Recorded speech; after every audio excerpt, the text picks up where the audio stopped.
జాగర్లమూడి పరిచయం అవసరం లేని పేరు.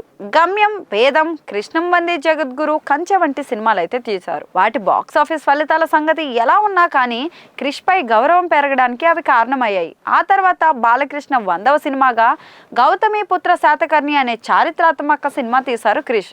ఈ సినిమాలో విజువల్స్ వంటివి చూస్తే ఇది 2 ఏళ్ల పాటు తీసిన సినిమానేమోనని అంతా అనుకుంటారు. కానీ కరెక్ట్గా 80 రోజుల్లోనే ఈ సినిమాని కంప్లీట్ చేసి కొత్త చరిత్ర సృష్టించాడు క్రిష్. ఇలాంటి సినిమాల్ని అనుకున్న బడ్జెట్లో తీసి అనుకున్న డేట్కి రిలీజ్ చేయడం అనేది కూడా గొప్ప ఛాలెంజ్. దాన్ని క్రిష్ చాలా సమర్థవంతంగా నిర్వర్తించారు. మరి ఈ సినిమా కమర్షియల్గా సేఫ్ అవ్వడానికి కూడా అదే కారణమని చెప్పడంలో సందేహమే లేదు. దీనికి ముందు కంచె సినిమాని కూడా తక్కువ బడ్జెట్తోనే తీసి రిలీజ్ చేశారు క్రిష్.